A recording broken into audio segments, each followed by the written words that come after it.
Being able to control your weight and your physique and things is being able to control yourself. And there's a lot to be said within that. Like if I want to be 180, I can be 180. If I want to be 270, I can be 270. It's a decision. Meanwhile, you have some individuals who are going to be stuck the same way for their whole life. Right? So we are the, what's it, the masters of our soul. What is it? Masters of our own reality. That, but it's like, there's a particular quote, masters of our soul, captain of our destiny. But you get it. All right. So now what we're going to do is we're going to do this workshop right here. This workshop is more information rich. You know, a lot of times the workshops are almost borderline subjective, right? There's a lot of emotions involved. This is more of an explanation of emotions. Has anyone ever been in process of doing something and kind of lose the drive for that thing? Yeah. Right? Happens to all of us. I mean, there's pockets of working out when I'm forcing myself in there. I don't even want to be there. Right? But I still go. So the key, as we know, the secret, one of the secret ingredient of the successful is forming a habit of doing things that others won't do. Right? This is the thing that separates you from other people. Having that, being able to be consistent and to stay on target regardless of your feelings. And here's why that's important. Your feelings change all the time. All I would have to do right now is put an unfavorable scent in the air and turn the heat up, and we would all feel less pleasant right now. Right? Like, man, when is this going to be over? I got to get out of here. I got stuff to... That's how our emotions do. And you got to be aware of that. So if you don't control your emotions, you'll be controlled by your emotions. Got to be careful. This is why we're going to go over a lot of things that are going to shed some light on what the why to this. All right. So as everyone knows, we are fans of neuroscience. Okay. We have psychologists and things on the board that help us with these things to understand them better. We love our doctors and our nurse practitioners that we have on the care board. So whenever you receive the care training, you have to understand what the care team is comprised of, right? It's the information's not mine. Like I'm not a neuroscientist yet, right? But as you know, as we all know, or most of us, like my mother has a neurological condition. So that, of course, as it should do any son, make you dive into that space to figure out what's going on, to understand it better, to see what you may not know that you could learn that could help. Right? That's the why behind the whole why I got so crazy about this stuff. And then not to mention people would call me all the time about depression. And I'd be like, yeah man, drink some water. And that was the extent of my advice, right? drink some water, you know. So do drink water, but then there's a host of other things that can take place, you know, that we have to dig into. So I just continue to dive into those studies, and I would definitely recommend you guys do the same, because what is it? There is no greater mastery than mastery of oneself. And if you're always out of control and you don't have poise and you don't have self-control, and you're just a mess. All right, so this is why some lose and why some win, the drop. Okay, so that drop is that space where you were doing fine, everything was cool, and then you hit the drop. And then everything fell apart. Your life falls apart. You lose your girlfriend in the drop. You lose your job in the drop. Right? Everything is lost in the drop. This is taking place because you are losing to the drop. Right? So you don't want to make life-changing decisions in the drop. So it's very important we understand what the drop is, and we understand why we have those moments when we want to quit. You ever been in a drop court? That's it. You know, you experience the drop. I go in the drop, out the drop, in the drop, out the drop. So what we want to do is, we want to know the neuroscience for motivation. So that's going to be the opposite of the drop. Like you're very excited about the thing you're doing. Then we want to know what causes the drop. Why in the world are we even falling into these these feelings or these lower valleys, and then we want to go to 3 keys to lessen the drop. Does anyone know why I'm saying 3 keys to lessen the drop instead of saying 3 keys to stop them? Because it's inevitable. It's inevitable. It's inevitable. So if you're a person who runs from pain, you think you're going to do that your whole life, you're going to be very, very, very fit because you're going to be running forever, right? You're going to have a 6-pack, 120 pounds, because that you're not going to get away from challenging situations. You're not going to get away from being offended. Corey and I were talking. I was like, you do understand I'm going to offend you at some point, right? At some point I'm going to say something, and the way that I say it, you're not going to like it. You got to be ready for these things, right? You get a piece of information and you'll say, well, I don't like how that works. Okay, and if you're not prepared for this, then you'll quit. And I'm not talking about at this, I'm talking about at anything challenging and anything meaningful. Right? Have you ever seen the people in the gym in the wheelchair? Did you ever see it? I see it. Right? But then have you ever been the person who twisted their ankle so didn't go to the gym? Isn't it interesting? Right? So we're going to try to reconceptualize what stops us from doing what we should be doing. And should we be stopped by it? So the fourth is how to lessen the drop. So the key is you're not going to get rid of the drops, but you can minimize how long they last and the impact that they have on you. And you can eliminate them from having effects on your decisions while you're in the drop. Okay, so the successful are inspired by their commitments, while the unsuccessful are inspired by their feelings. All right, so we want to be very careful with feelings, the ones that aren't productive. All right, so now we're going to go on to the neuroscience of the drop.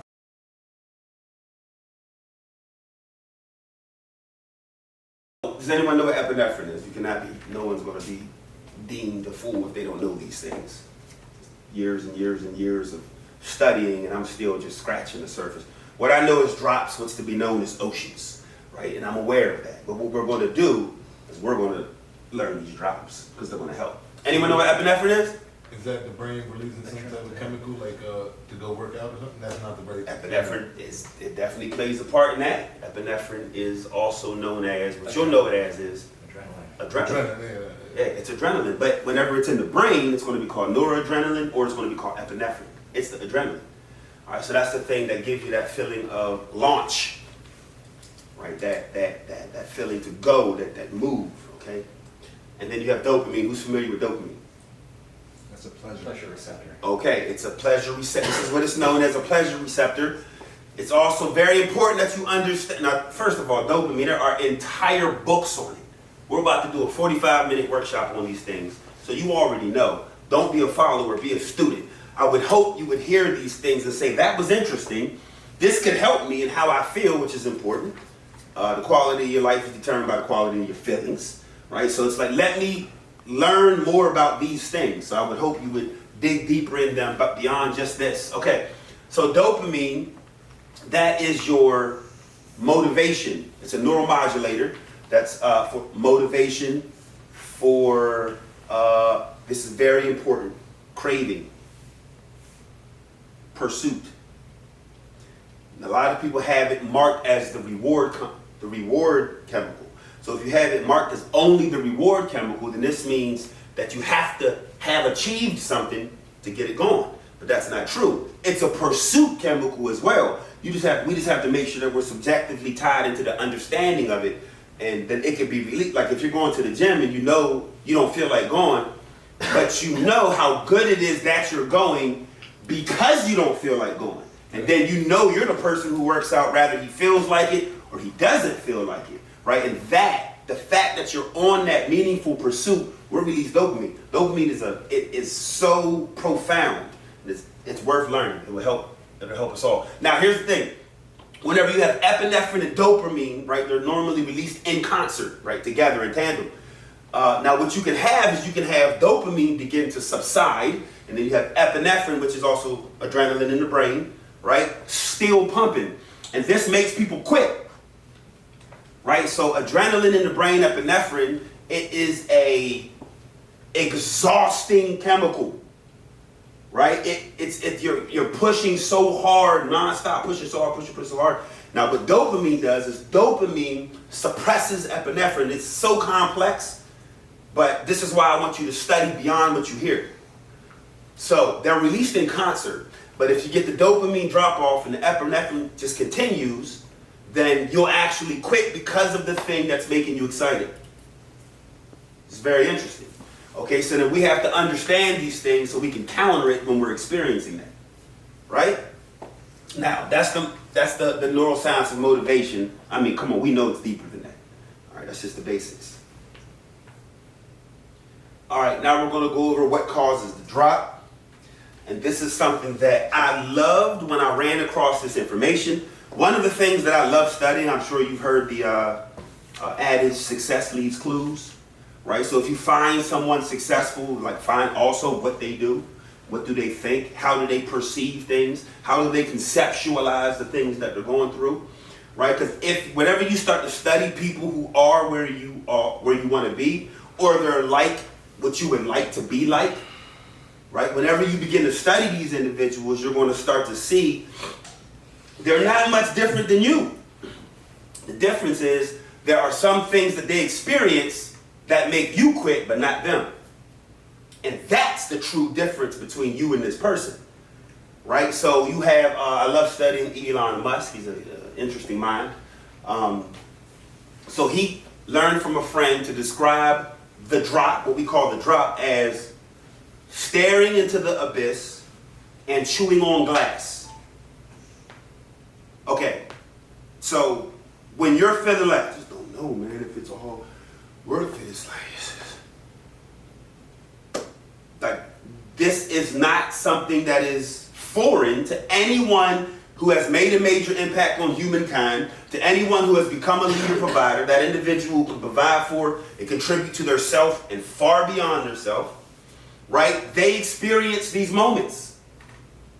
The founders of Airbnb, they called it the trough of despair. Right? This is when you've been hacking at something for so long and you just don't see the result, or maybe you haven't been going at it for so long and you don't see the result, but you want the result. Okay? And then it's also, James Clear has a book called Atomic Habits. It's a very, very, very, very good book to read. Right? Atomic Habits, and then he breaks it down in different ways, and we're going to go into that. But one of them is the plateau of latent potential. And this right here is a graph of the plateau of latent potential created by him, not me. I'm just showing you what's already in existence. All right, so I'm not trying to persuade you to warrior up. I'm trying to show you that it is scientifically proven if you don't warrior up, you're going to lose. Right? This is why some lose and some win. I would much rather we all win. So let's figure out, why are people losing? All right, so instead of me doing this for you, there's another guy who gave a definition of it in video. Hopefully I can get it to play here for you. Interest is huge in finance, and it's the secret sauce in habit creation. But why don't more people do it? And the reason is there's a delay between the time that you start engaging in this behavior and when you see the results. So let's say that your results wind up being just crazy up here, right? Literally, the arc goes nuts over time. It will still extend, but it will go like that. Now, you might have expectations that look like that, right? So you want it crosses up here, right? So it crosses at some point around here. And there's a delay where you're not seeing, it's in this little slow part here. You're not seeing any gains for quite a while. And in that period of time, use whatever example you want. You change your diet, you don't see results tomorrow or the next day, although you might actually if you eliminate sugar and some stuff that's not working for you. Your energy might actually improve very quickly. But you do a push-up today, you're not going to see results tomorrow. You got to give it some time, right? Most people don't give it enough time. They get disillusioned during that plateau of latent potential, is what he calls it, which I think is a great phrase. There's latent potential building, and he uses a couple of metaphors to bring the point home. One of them is the stone cutter. So imagine a stone cutter. A stone cutter hits a rock again and again and again and again. 100 times they hit the rock, nothing happens. The 101st time they hit the rock, what happens? It cracks. Now, what was happening before then, right? All this latent potential was being built, and it took all of that effort for that last strike to actually create results. Well, it's the same thing with our habits. We've got to endure that period where we're not seeing the results we want, but know that we're building up this latent potential. Super powerful idea, worth keeping in mind. If you've ever bailed on a certain habit before you've seen results, which we all have, check in. The path of the master is to embrace the plateau. Okay, so the reason why we present this stuff to you so that you don't think that we're in some weird pocket of trying to get people tougher. Like, we are in the pocket of understanding that you have to be tougher. Right? You don't have to take my word for it, or his word for it, or the people who've already done it, and they all will tell you that. Try to do it your own way, and we can have this conversation again 10 years from now. And then what you'll have in front of me when it's not going to be the actualization of your dreams, it's just going to be the very nice laid out justifications and excuses that you have for why you keep losing, why you keep quitting. Well, there's this dude named Jason. He was the manager, right? Guess what he said to me? He told me that I'm never going to get where I think I'm going to get in this company. So I got out of there. Like, I don't need to be around that energy. And you're going to have stories like that for the rest of your days. Right? So you got to be prepared. Now, one thing that I want you, who remembers the 10th price to pay to reach alpha levels of massive success? The 10th price, the last price. It's time. The 10th price to pay to reach alpha levels of massive success is time. So you see what he said was like the major thing that gets people is the time that they're putting in the effort. So then they give up because it's like the stone cutter, just cutting the stone, they don't see the effort. Now what I'm going to do is I'm going to go over the graph with you just so that you can see it. So this right here is what you want, okay? You're familiar with the workshop we have, the Goldberg effect, right? Goldberg is a guy that came in, he wanted to do armed details in Los Angeles before we had him. We didn't have him yet. And I said, oh, we'll have him in 30 days. He did not last for 30 days. You see what I mean? So he thought he was going to come into the ADP and this was going to be him. Right? But what happened was this. Not what you think should happen. What happened is what actually happens, and that's this. Look how long it's baseline. Right? And then look how long you're under where you thought you would be. Now sometimes, of course, it flips higher and you're like, wow, I'm way further than I thought I would be so soon. Right? But normally this is how it works right here. You're way under where you thought you would be. Then you break through and then you start to go to special places that you never imagined in your life. Okay? And that is the plateau of latent potential. And this ties right into the drop, right? So in here, you can be experiencing the drop. If you don't understand this stuff exists, very important for us all. Okay. Now we're going to go over some of the things that cause the drop. All right, so there's going to be different reasons. One, when the expected reward takes longer than expected or desired. What do I mean by that? Matt?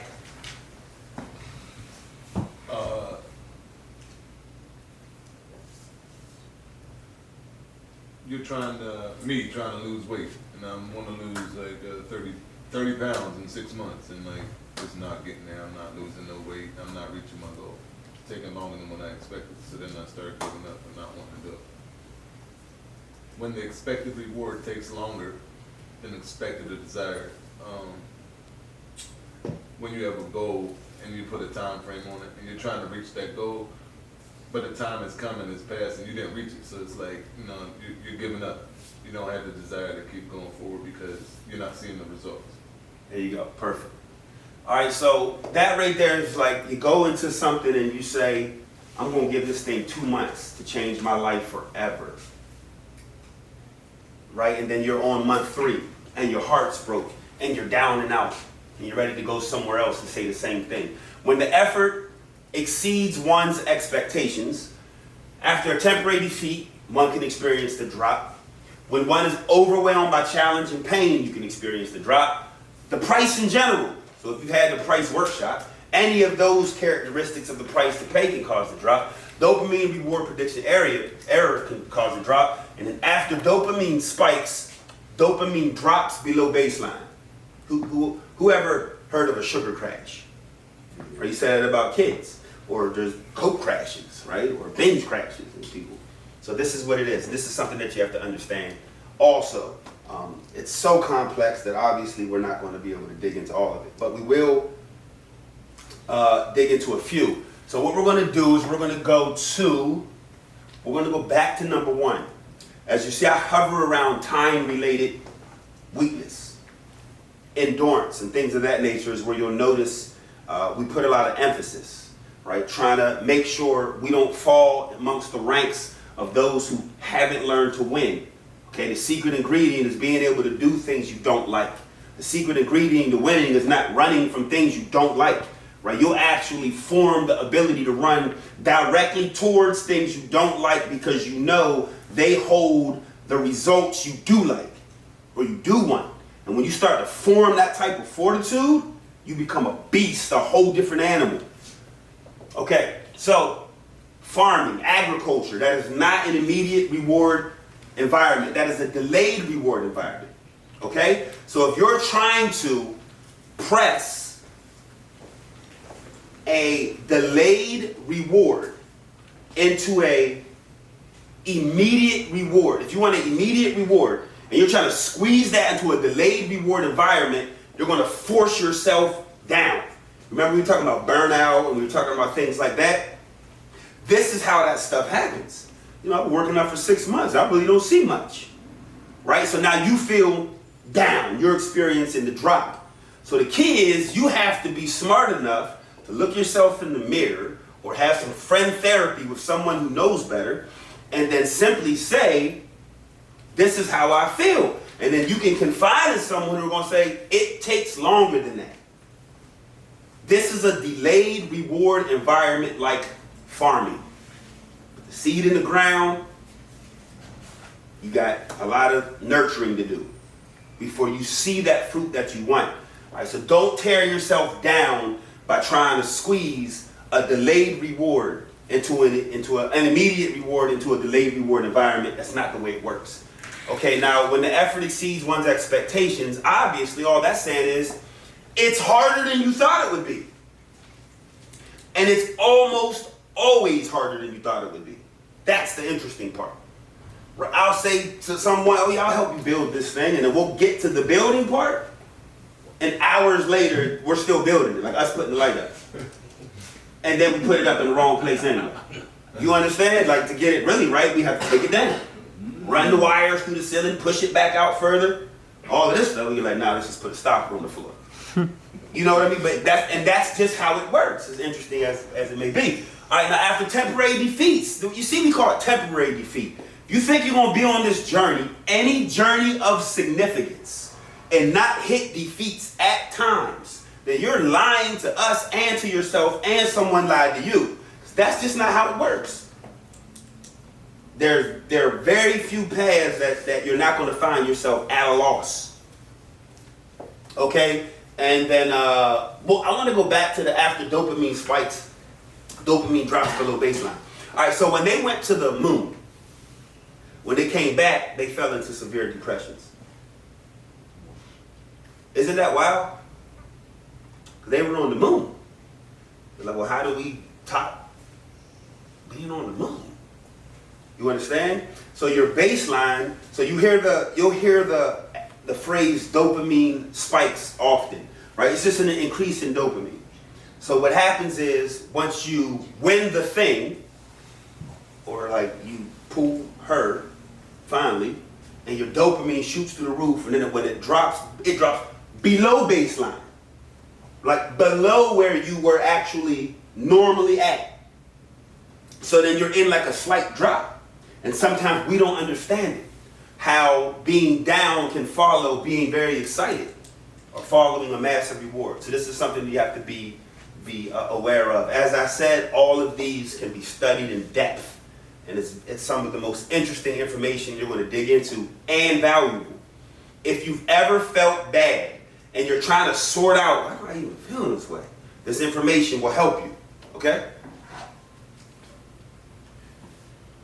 All right, now we're going to go to the neuroscience of the drop. So just like there's something going on when you are extremely motivated, and we're talking reductionist level right now, we're talking chemicals and things like that. Of course, there are things beyond, if you believe in the metaphysical, like I do, right?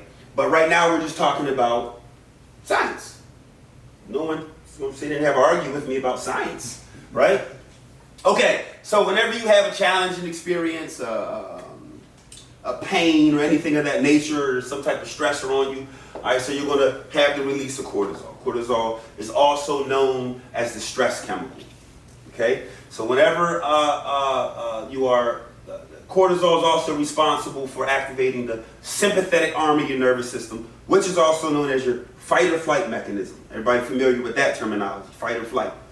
Right now, whenever you are, there's something called hypercortisolism. We're not going to get into that, but whenever you have these constant releases of cortisol because you're under stress, or you might be in a new environment, and now there's new responsibilities on you, and those new responsibilities are causing the release of cortisol, or you have deadlines coming, and you have to do things that you're not familiar with doing, and you are dreading doing these things, right? So it's going to activate cortisol. Cortisol could care less if it's imagined threat or real threat. It doesn't care if someone's chasing you with a knife or if you just have a whole bunch of emails you have to respond to. Cortisol will release.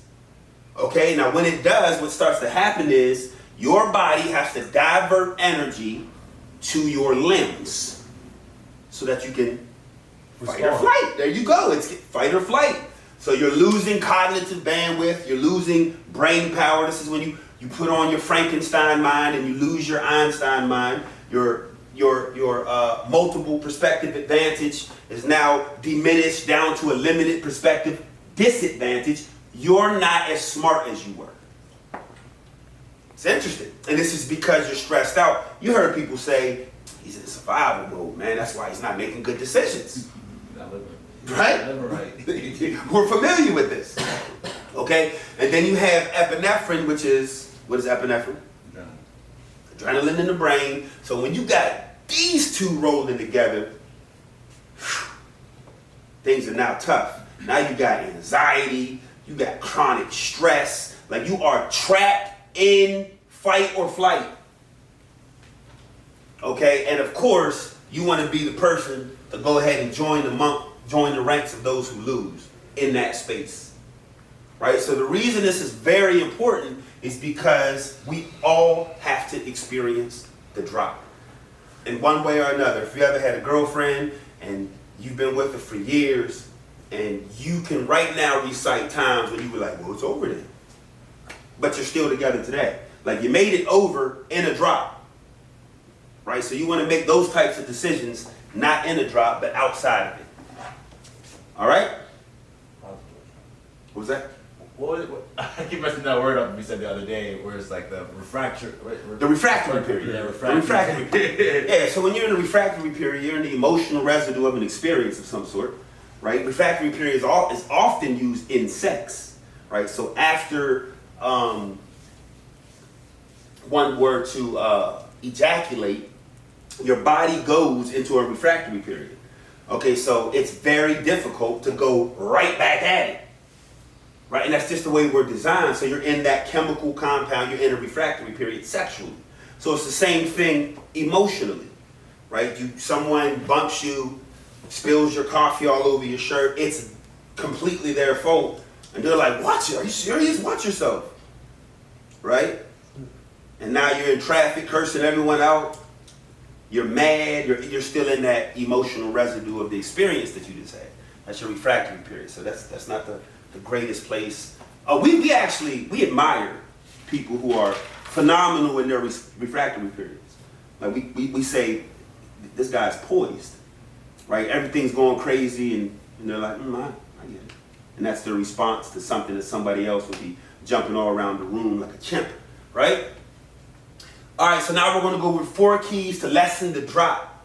Now, we understand what the drop is, okay? To a very, very, superficial degree. We understand what the drop is. So now what we want to do is we want to lessen it.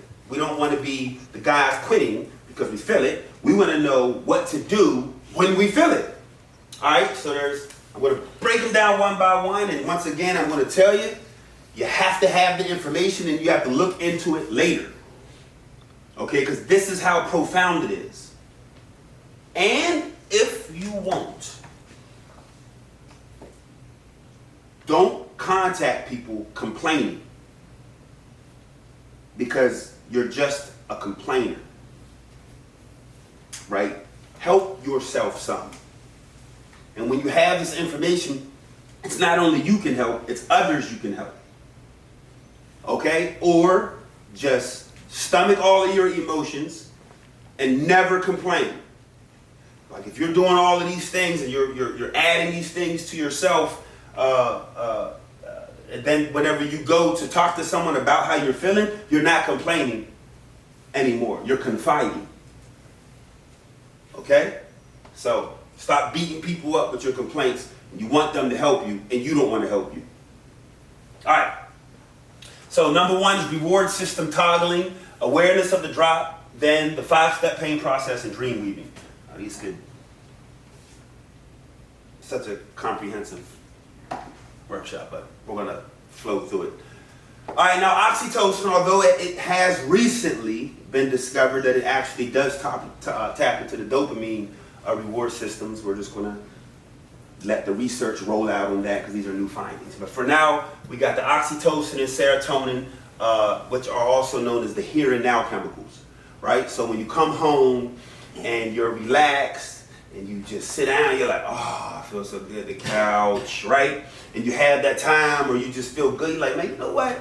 Things are pretty good actually. Like I'm working, like I got my money coming in, I'm good, I got a roof over my head, I'm thankful, right? So oxytocin and serotonin is what a lot of people would always say, you're just feeling grateful, right? This is your gratitude. Appreciating the things that you have right now. Appreciating the things that you have right now. This is very important for your soul, for your mind, for your will, for your emotions. It's being appreciative of what you have right now, this second, right here, right now.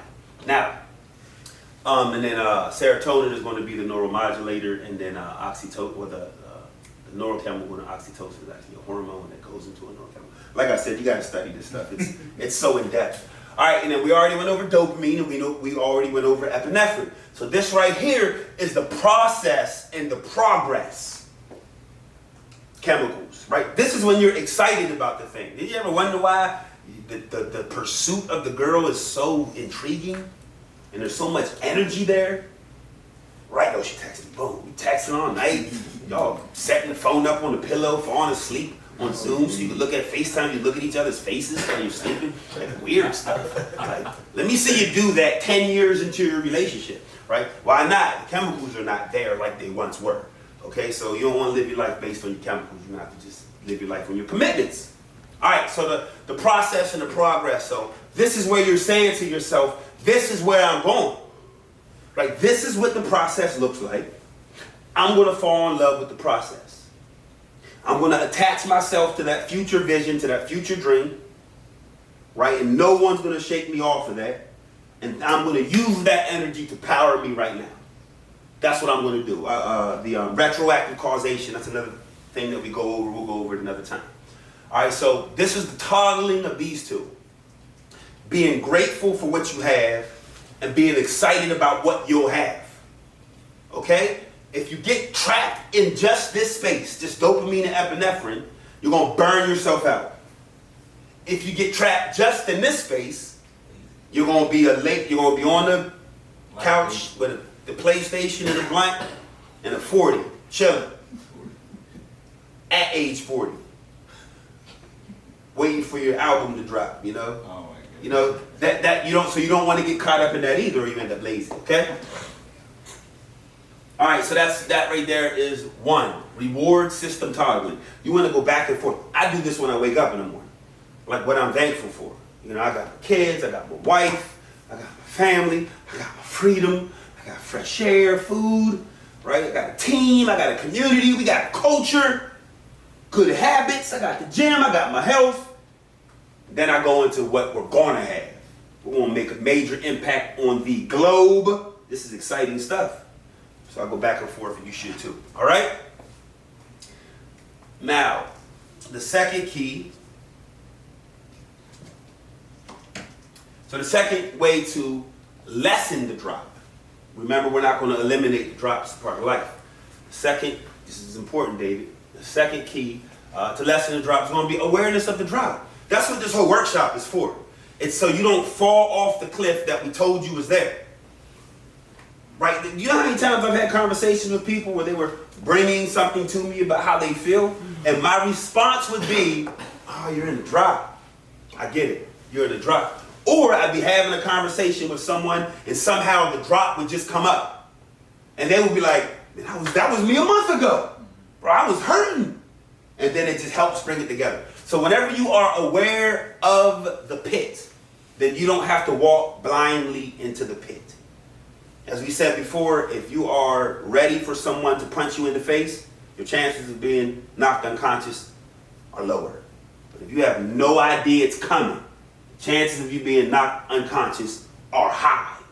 Okay, so you don't want to be punched in the face and knocked unconscious by the drop. You want to be aware of it. Okay, then we have the 5-step pain process, which would take 5 hours to go over. Right, so we're just going to go over it in a brief fashion. It's a workshop of its own. And I know this workshop is information heavy. Right, which is why I keep saying you're going to have to get it, take notes, and research the things on your own. And take pictures of the screen, that helps. Jeremiah. Okay. So we're going to do the 5-step pain process, which, okay. So you got 5, accept and identify, right? So when you feel a certain way, stop lying to yourself. Like, I'm good, I don't even care. I don't even care. It's like, if you care, you care. Right? And you know you feel, I'm not mad. Like, Vanessa and I always use this example. We were working a personal detail. All the clients were in pajamas for whatever reason. And one of the girls spilled their drink on the other girl in the pajamas. She, oh my gosh, I'm sorry. And the girl was so mad. She's like, oh, I'm not mad. I just really wanted to be in some dry clothes. Right? So she was clearly fuming, but lying to herself, saying she wasn't mad. That does not help you. It doesn't help other people, right? You can't even begin to help yourself if you don't even admit that there's something going on with you. So you want to accept that you feel a certain way, and then you want to identify, why do I feel this certain way? And it's so perplexing, it's interesting, it's intriguing, right? That you can feel a certain way and be unaware why. It's so wild. Then you can start to dig, and you'll find why. Like, oh man, you know what? That is still on my mind. That is still on my heart. All right, so accept and identify. Number 2, understand your refractory period. We just talked about this, right? I do one little thing wrong. John comes at me like I'm not a good guy. Like I don't like the way he spoke to me. I don't even know if this is for me, honestly. And now you're in your refractory period about a situation that we had that lasted 3 minutes. And now you're going to let that 3 minutes affect your next 40, 50 years of your life, because you're in a refractory period that's going to be gone in 60 minutes anyway. Right? So you have to be very cautious. You have to understand your refractory period, that chemical domino effect that's taking place. Right? You are not your best thinker in your refractory period. So therefore, you shouldn't make too many decisions in your refractory period. Everybody familiar with HALT? H-A-L-T? HALT? HALT? Anyone? All right, so they say, don't be careful. Watch yourself. When you're hungry, angry, lonely, or tired. Watch yourself. Watch your decisions. Watch your mouth. When you're hungry, angry, lonely, or tired. Watch your decisions. And we threw another H on there for HALT. H-H-A-L-T. Watch yourself when you're hungry, horny, angry, lonely, or tired. Right? Because now you're calling the joint back that you know is toxic. All right. We're going to go to, oh my bad. We're going to go to reconceptualization. So reconceptualization is if you see something and you just conceptualize what that means to you. All right, so reconceptualization is the third step in the pain process. All it simply means is you have to stop looking at things the way you've always looked at things. Is anyone here because they are really excited about becoming an ordinary, normal dude? Is anyone here for that? Is anyone here because they are really looking forward to continuing to become and be an extraordinary person? Okay, so in that case, this is what reconceptualization does. You stop looking at things like normal people look at things. Then you'll stop thinking about things the way normal people think about things. Then you'll stop reacting to things the way normal people react to things. And then you'll stop getting life results that normal people get. Whenever you flip that around and you see things the way extraordinary people see them, you'll think about them the way extraordinary people think about them. You'll respond like an extraordinary person, and then the world will respond to you as if you were an extraordinary person. Best way to get what you want in life is to deserve it, right? So this is it. And that's reconceptualization. This is when you ask the question, how is the worst thing that ever happened to me the best thing that ever happened to me? This is when you start to unravel some of these early traumas and make sense of this stuff. And instead of them being your anchors, they become your jetpacks, right? Reconceptualization. Nuclear power can do what? For a city. Power it. Nuclear power can do what for a city? Power it. Nuclear power can do what to a city? Annihilate it. It's up to you. What's going to happen with that energy is your decision. You're going to be destroyed because of what you've been through, or you're going to be empowered because of what you've been through. And this is where you have the guy that's extremely successful, and you say, how did you do it? And he says, well, my mom used to be abused by my dad, and then there was drugs in the neighborhood, and everything is sin. And because of those things, this is why I'm so ultra successful. And then you have the other guy, and that's the person who let it power it. Then you have the person like, well, of course I'm like this. Like, did you see your mom getting abused coming up? No. So you don't even understand this life, this struggle. Being raised in an environment where there's drugs everywhere. Of course I'm not doing well. You understand? So they are conceptualizing things differently. One's taking an extraordinary route, one's taking an ordinary route. All right, then you have superposition. Superposition is the ability to take an objective look at your subjective self.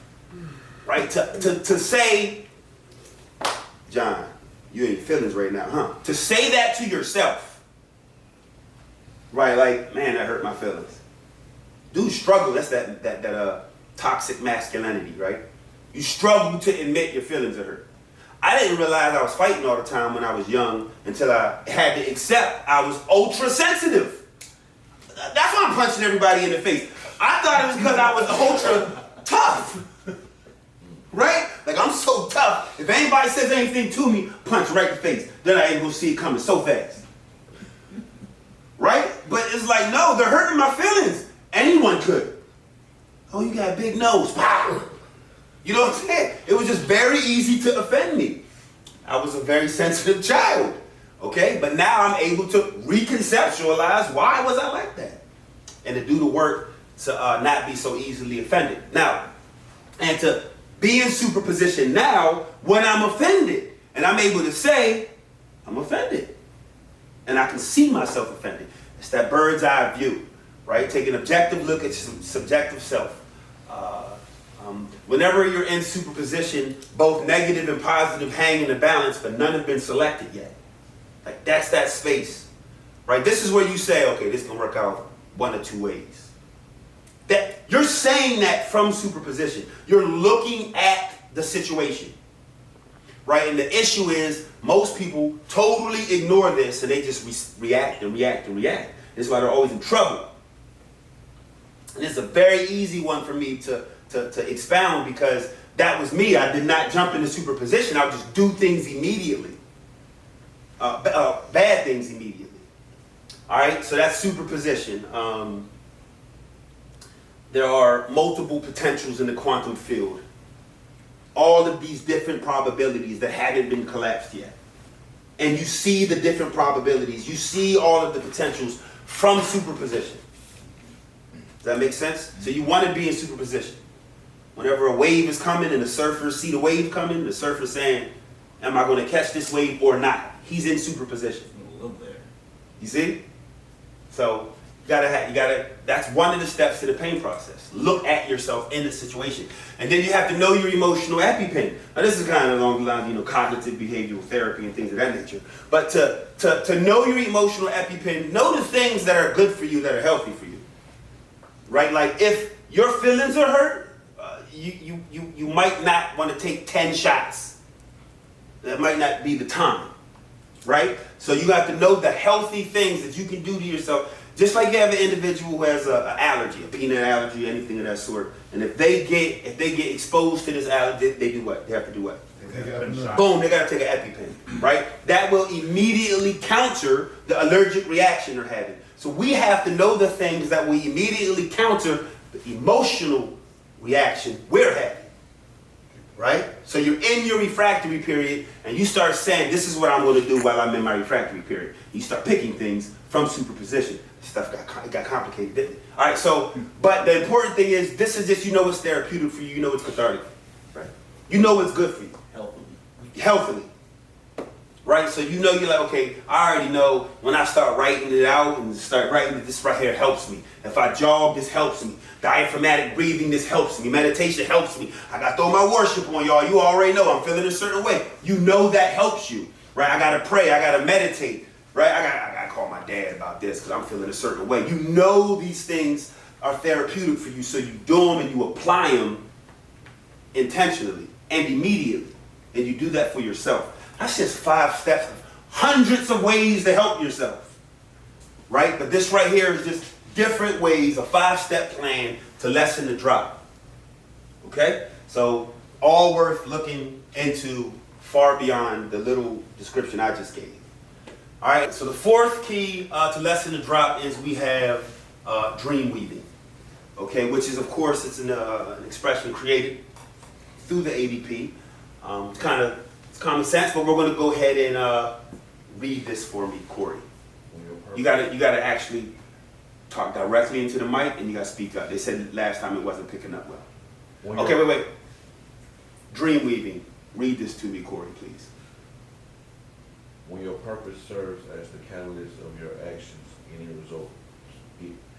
resulting pain is meaningful pain. There you go.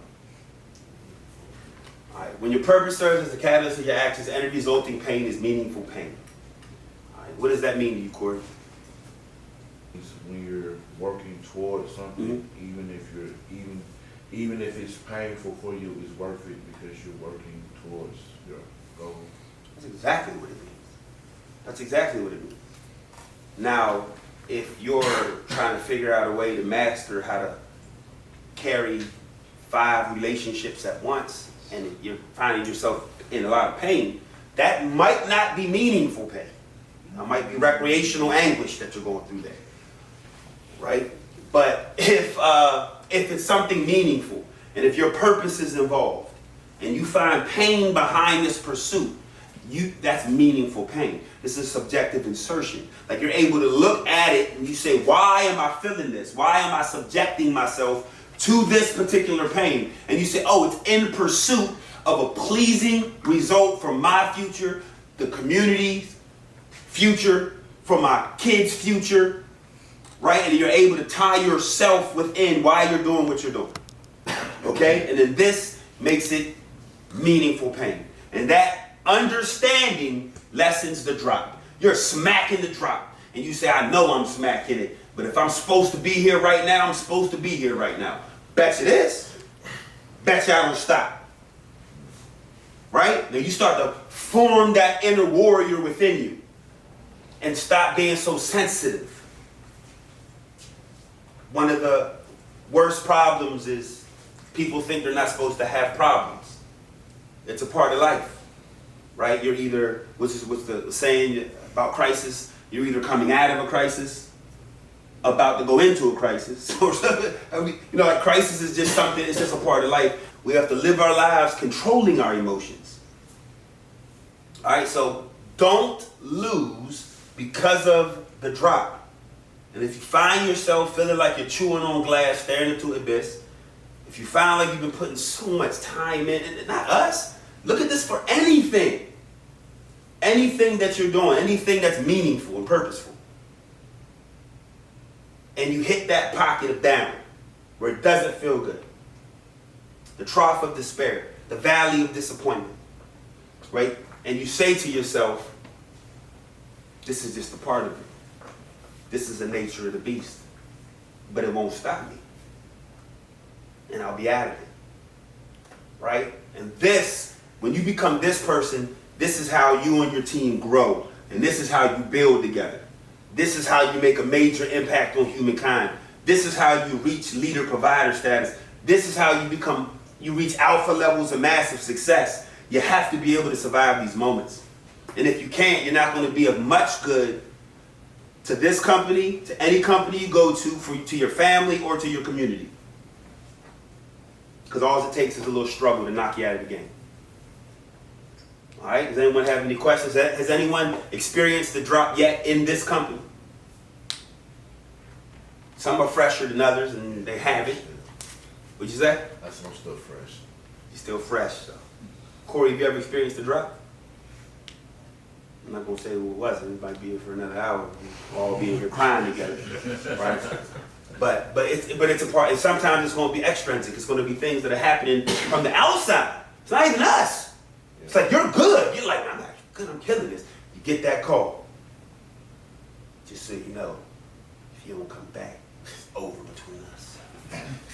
And when you smack, you either in the drop or in a plane. One of the two, right? And we've seen it both. We've seen it all happen. All right, go ahead. I mean, just to add or expand on the drop. I mean, when you're talking about our feelings or whatever, like that's what our feelings are for, is to identify when we're feeling that way, to let us know, hey, we're feeling angry, we're feeling hurt, we're feeling sad, and now it's our jobs as adults to search. To, like you said, replacing that feeling with a more positive feeling and doing something differently with that feeling. And not to stay there forever, that, play the victim or whatever in that position. Yeah. By growth is by going through it, getting through it. And if you don't never find a solution to deal with the feeling and emotion, every time you come to that position of anger, you're going to get stuck there. Stop it, keep hitting that wall until you learn how to deal with that feeling. Yeah. And a lot of times, just like you're saying, you're hitting that wall, once you actually go over said wall, you don't have to too much go back. Exactly. You know what I'm saying? Yeah. It's not like when it's the cycle thing, you're not going backwards in the cycle, you're going up or you're staying in the cycle. And you just reuse that same thing that you use. If you're working out, then you know, I'm angry, I go work out. That neural I stop pathway. and I just get away, I'm going to work out. And then 15 minutes in the workout, you ain't even thinking about what you was angry about. And that's how it is with me waking up. Yeah. I wake up, there's like a 20-second window where I wish I did not wake up. Right? I'm like, it's 4:45. What am I doing? Right? But then 20 seconds later, I'm out of it. Here's the interesting thing. That used to last 30 minutes. I used to be in the gym like, what am I doing in the gym?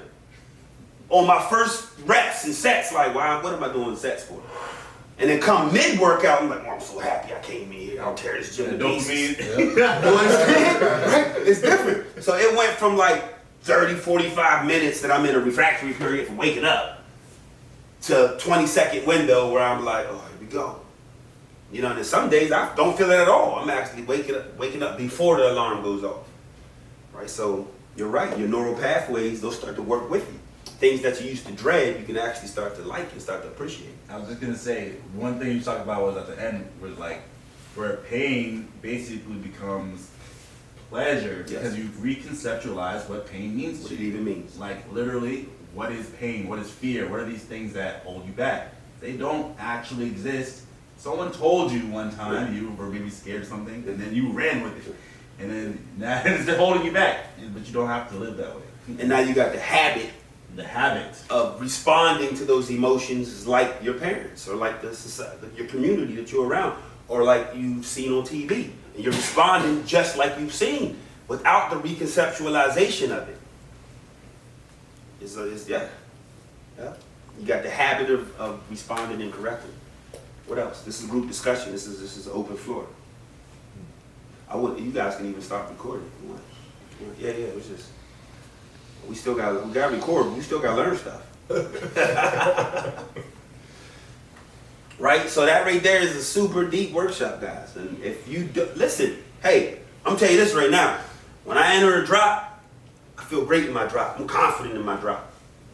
Right? I already know it's just a part of what it is. It's one of the building blocks to my emotional fitness, right? I already know it. Opportunity. That's it. Yeah. All right, I already know it. God, thank you for letting me be a warrior in this space. You understand? So I of course I have, more to grow, but when I hit a drop, I know it's a drop. Right? And that's that. I shrink that window down as low as possible. Okay, so if you experience drops, you experience these things, and you know people who do, this is more of a why, more of a reason for you to dig deeper in that stuff so that you can help your people. Like your mom suffers from these feelings and you won't even learn to see why she even feeling how she's feeling. That's selfish, right? So I'm just trying to inspire you through emotion to want to learn it, to learn more. And you'll learn your way out of a lot of the troubles that you find yourself in.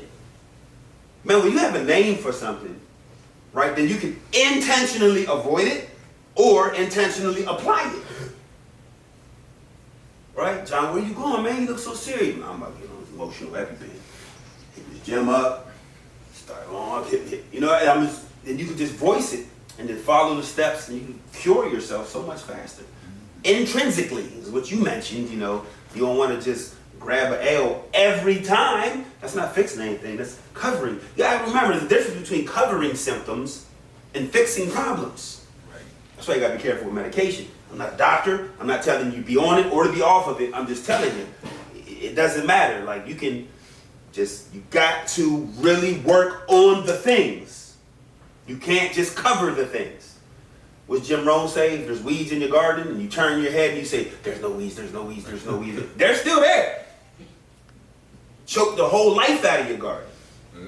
Right? So you do have to look at these things. And it's not fun, but it's meaningful. And it may even hurt and be painful, but it's meaningful pain.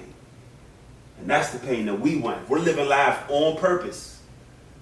And that means making progress towards our purpose. And we have pain in that space, we're supposed to. We should wear that pain like a badge.